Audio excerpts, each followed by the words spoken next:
Hello everyone. यूं तो लाखों युवाओं का सपना होता है कि हम सेना में नौकरी करने के लिए जाएं, सेना में एक अधिकारी बने, लेकिन ये रास्ता कहीं ना कहीं लड़कियों के लिए और भी कठिन हो जाता है।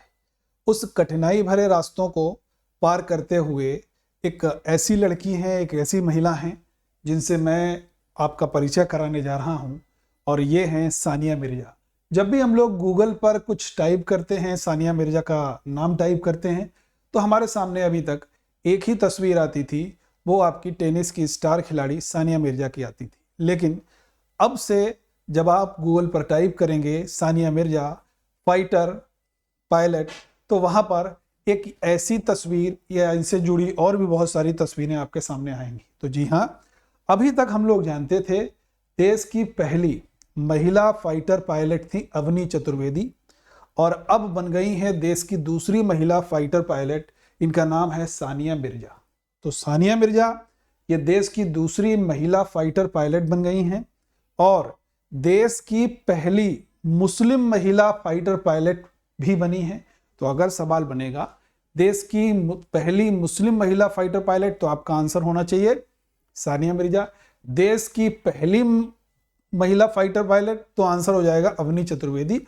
और दूसरी महिला फाइटर पायलट भी ये आपकी बन जाती हैं, पहली मुस्लिम है और दूसरी महिलाओं में आ जाती है। ठीक है, इन्होंने अपना जो गोल अचीव किया, टारगेट अचीव किया, वो एनडीए परीक्षा के माध्यम से। एनडीए परीक्षा उत्तर प्रदेश लोक सेवा आयोग के द्वारा आयोजित परीक्षा नहीं है, ये संघ लोक सेवा आयोग के द्वारा आयोजित परीक्षा है। यूपीएससी हर साल एनडीए की परीक्षा आयोजित करता है। उसमें इन्होंने वर्ष 2022 की एनडीए की परीक्षा उत्तीर्ण की, जिसमें महिला फाइटर जो फाइटर पायलट कैटेगरी है उसमें बहुत कम सीट्स थी, केवल 2 के लिए ही लड़ाई थी। तो 2 सीटों में ही इन्होंने अपना नाम वहां पर दर्ज कराया और देश के गौरव को कहीं ना कहीं बढ़ाया।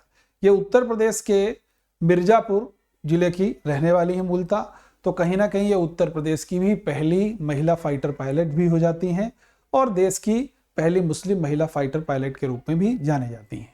अब अगर हम लोग एनडीए एग्जाम की बात करें, तो एनडीए एग्जाम एक उत्तर प्रदेश नहीं, संघ लोक सेवा आयोग के द्वारा आयोजित होने वाला एक बहुत बेहतरीन एग्जाम है, जो आपका हर साल होता है। बहुत कम ही उसमें सीट्स होती हैं, लेकिन जो भी विद्यार्थी उसमें पार्टिसिपेट करते हैं उनके तैयारी का स्तर बहुत ही अच्छा होता है। और ये भी इस परीक्षा में एक बार 2021 में जब ये अपीयर हुई तो ये असफल रही थी। उस असफलता को इन्होंने स्वीकार किया और देखा उसमें क्या कमी रह गई है और उसमें सुधार किया, और उस सुधार करने के बाद में नेक्स्ट वर्ष जब इन्होंने नेक्स्ट ईयर एग्जाम दिया, तो फिर से इन्होंने बढ़िया से एक अपने पद को, अपने गोल को अचीव किया और देश के गौरव को बढ़ाया। तो बिल्कुल प्यारे विद्यार्थियों, इससे कहीं ना कहीं ऐसे सारे युवा विद्यार्थियों के अंदर एक जोश भरता है, एक जुनून भरता है और एक कार्य करने की तल्लीनता आती है। पढ़ने के लिए कहीं ना कहीं जज्बा उत्पन्न होता है कि हम भी ऐसा कर सकते हैं। तो बिल्कुल आप भी अगर आर्मी में, एयरफोर्स में, नेवी में ऑफिसर बनना चाहते हैं, तो एनडीए का एग्ज़ाम की तैयारी कर रहे हैं, तो एनडीए के एग्ज़ाम बिल्कुल क्रैक कर सकते हैं। तो ऐसे जब भी कोई मोटिवेशनल तरीके से कुछ हमारे लिए इंस्पिरेशन बनता है, तो उसको स्वीकार करना चाहिए, देखना चाहिए कि क्या इन्होंने किया है, क्या रास्ता इनके लिए आसान नहीं होगा। तो बिल्कुल जी हाँ, उन्होंने उस कठिनाई भरे रास्ता को भी किस तरीके से आसान किया। इन्हीं के साथ मैं अपनी बात को समाप्त करता हूं।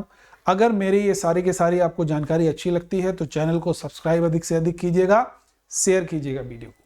थैंक यू एवरीवन, जय हिंद।